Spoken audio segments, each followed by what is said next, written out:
guys, welcome. This is a general reading for the collective of Pisces, Sun, Moon, Rising, Venus. Welcome, cross watchers, and if you're brand new to the channel, happy to have you join us. I'm pulling from Divine Abundance Oracle. Let's see what your message is today. Letting go. Everything is indeed out of control, and God will hold it all. I can safely let go. Beautiful message of letting go. We just came through the full moon in Cancer, which is always a letting go and release message. We're past it now, but not too late to watch that full moon reading if you missed it. Certainly about releasing some fears, and trusting the path that you're walking and walking the path that's meant for you. So especially on an emotional level. So if you missed it, go ahead and watch that.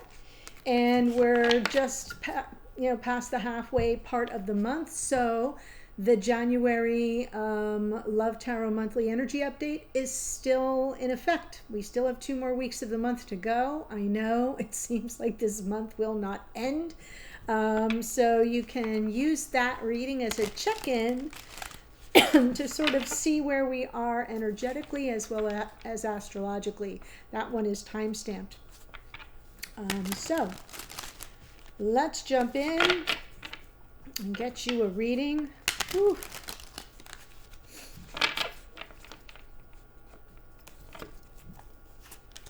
Beautiful. Kicking off with Empress energy, and what's crossing you here? 2 of Cups.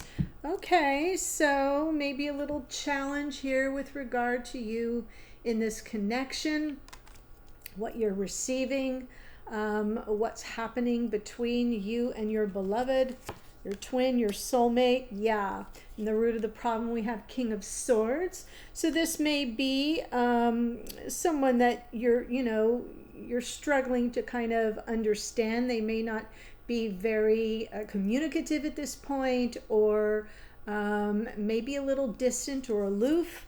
In the past 9 of Pentacles. Now she is in the tarot, she represents a single person. So you may be feeling kind of left to your own devices to some degree. Queen of Wands, top of mind right now. In the near future, 10 of Wands. Perfect. This is your letting go message. Everything is feeling a little out of control and maybe quite burdensome, difficult, stressful, but you're going to have the opportunity in the near future to offload it, to release it, let it go, unburden yourself. That's a great message.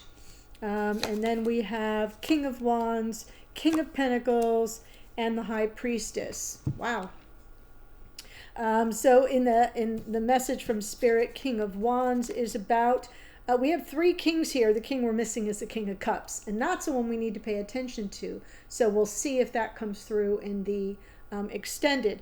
But the King of Wands talks about the desire, and that, like no hesitation. I see it, I want it, I claim it, it's mine. So we'll get a message here for you around that. King of Pentacles and the hidden energies of your person is about them showing up for you. And right now you're struggling a bit with, it's kind of amorphous to some degree, but in their hidden energy, it is about them showing up and being someone you can depend upon.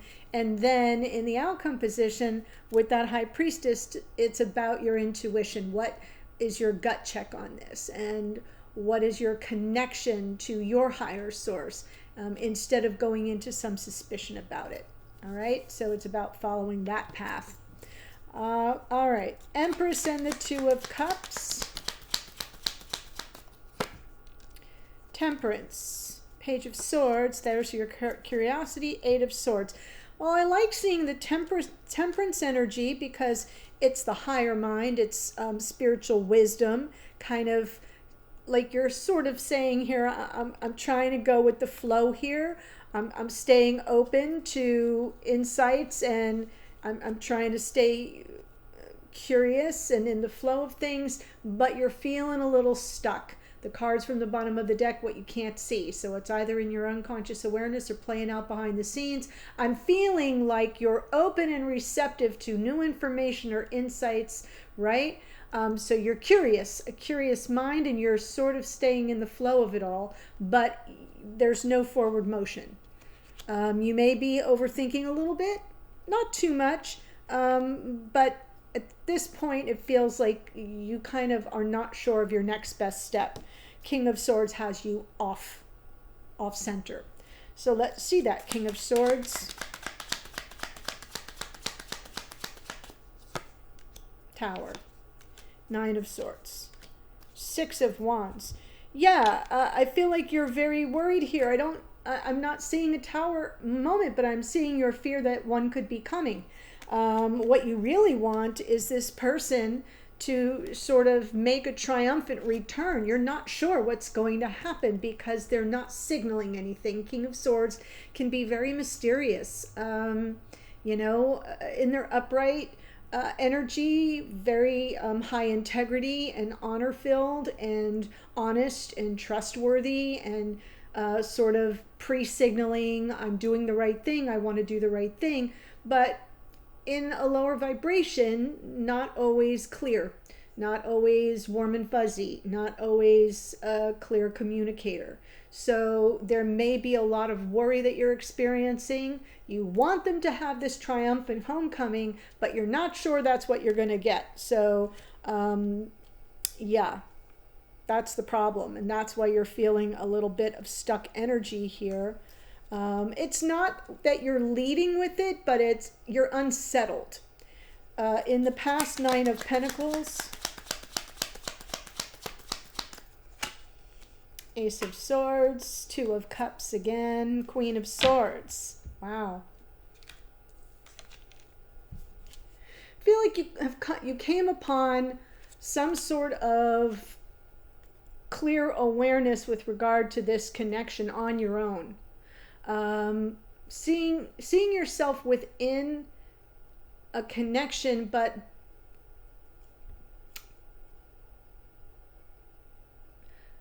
I'm almost seeing this as feeling bonded to somebody you're in separation from.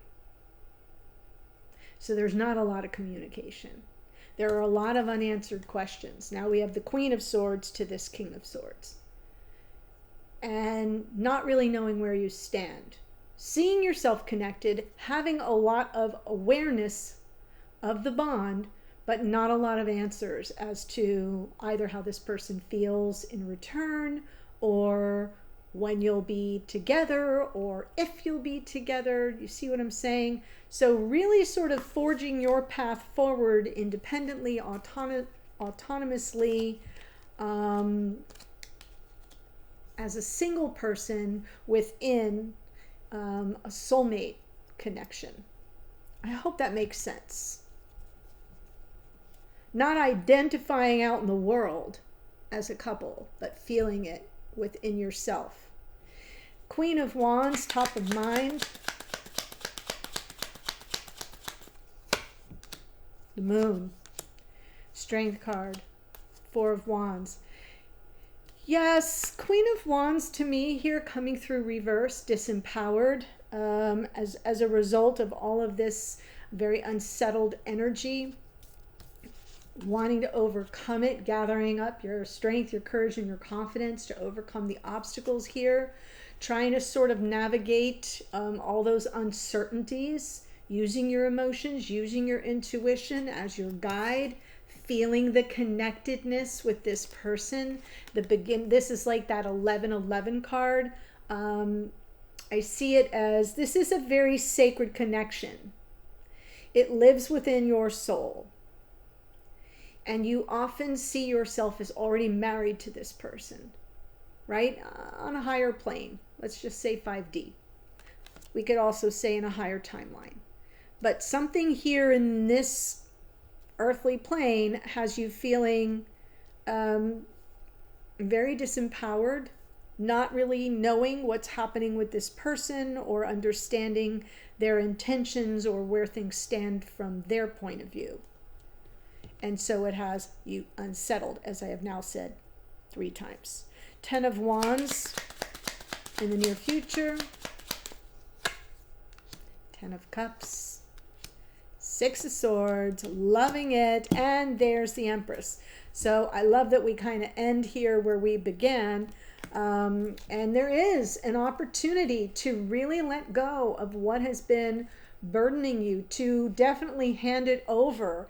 In essence, well, you know, Tasha Silver uses God a lot. That is her archetype. Some of us say the universe. Some of us say spirit, Allah, whatever it is that you hold as your essence of your higher power, right? Look, there is a handing it over to all that feels like bliss to you, all that feels like that happily ever after, that we made it, we come through it, we unburden ourselves, we release it, we let it go, we turn it over. We get through it, we get beyond the turbulence, we get the peace of mind to the calmer waters because we remain open and receptive to whatever is planned. So that's what I see in the near future. Let's get some clarifiers here for these two: King of Wands, King of Pentacles, and the High Priestess. Just getting it in general sense. I'm going to dive deeper in the extended. Ten of Swords, end of a painful cycle. Here comes the Knight of Cups and the Chariot. So beautiful progress will be made. It does feel like we get a triumphant homecoming, which is what you've got some fears around it, right? You've got that Tower and that Knight of that Nine of Swords. This is definitely an oh my God, oh my God, oh my God, oh my God, like a little bit of catastrophizing, or this is what you really are hoping for. That this person will do the right thing or will operate from honor and integrity and will come through, not just for you, but for this beautiful connection. Correct? So I'm not seeing this in any other way than you see this as a very sacred connection, soulmate, twin flame, whatever dynamic you believe you're holding space for here, but it's been operating where you've kind of been alone through this. And so I feel like we're reaching the end of a painful cycle. It's been very painful. So when we see the 10, that's done. You've taken the 10 swords. So we're done with that. We close that out. And in comes that beautiful Knight of Cups with an offer of love from their heart. We've got that Chariot underneath, which is representational of progress playing out behind the scenes. It's triumph, it's victory. And Spirit's letting you know, no, don't make a mistake. This person is definitely desirous of what you have to offer. Now we have the King of Wands to the Queen of Wands. We have the King of Swords to the Queen of Swords. We have a King of Pentacles. Okay, so in the hidden energy of this person, it is about, showing up, being present, being reliable, being more predictable, responsible here in 3D, being a true partner, so that this can come out of the vision and be a reality. And then in the how things unfold going forward, it is partly about what hasn't been spoken yet. The High Priestess is also very silent. She doesn't speak. So it's really about trusting your intuitive process, trusting the process in general, and allowing what hasn't been spoken into reality to just kind of manifest by way of trusting the process, letting go, giving over, right? And trusting your higher power, the source that you lean on, that you look to for guidance. And all those intuitive hits, the signs, the synchronicities, the things that happen out of the ordinary that you say, well, that's a coincidence. No, ain't no such thing as coincidence. It's all happening and unfolding according to a higher plan. So that's what I'm seeing for you, Pisces. Not at all surprised to see that. I'm going to take it to the extended, where I'm going to look at it from this person's point of view. And I'm going to call it, we've got three kings here. Essentially, we're looking at an emperor. We're missing the King of Cups, but might come through in the extended. But I'm feeling Empress, Emperor. I'm definitely feeling strong twin flame here. So we're going to look at it from their point of view, how they show up, what their assessment is of this situation, or what they're dealing with and how they're processing things right now, and how they see you, think about you, feel about you, what their intentions are. And that's what we're going to do. So the links to that are below. I said links plural. Link number 1 will always be a monthly renewal option. So you get more than just this extended. When you click that link, please make sure you read what you're getting and that you know that it's going to hit your account every month like a membership. Okay. Link number 2 is just this extended. All right. And if you've been enjoying this reading and you have not yet done so, especially if you're new, yay, welcome. Do subscribe below. That's what I'm asking from everybody, is for the subscriptions. I appreciate it so much. It helps me grow the channel. And we're close to 65,000. Let's get me there. That's really would be so fantastic. YouTube is already including me in some of those special things. Like every now and then they have a rollout of new trials. There's a new AI trial, which is super cool. And I just got grandfathered in to be someone that tests that, like a pilot. So once you get higher in subscribers, they kind of let you do new fun things. So thank you. Let's get me higher up in that. And yeah, thanks. Let me give you the astrology that showed up here. The Empress is Venus. She came out twice. That's Taurus and Libra. We have Temperance is Sagittarian energy. King of Swords associated with Aquarius. The Tower is Mars, which rules Aries. We've got the Nine of Pentacles here associated with Virgo. And don't worry if none of these speak to you or your person's energies. It's just nice as extra added confirmation if it all lines up. Right? Queen of Swords is Libra. Queen of Wands associated with Aries. The Moon is more Pisces. Strength card is Leo. Then we have the King of Wands is Leo. The King of Pentacles is Taurus. The High Priestess is the Moon. And the Moon rules Cancer. So that's interesting. I used to always say it was Pisces, but I have been educated better. Never too late to learn. Knight of Cups is Pisces, and the Chariot is Cancerian energy. So there you have it. Letting go. Everything is indeed out of control. God will hold it all. I can safely let go. Headed to the extended. The links are below. I'll see you there in a second. Bye for now.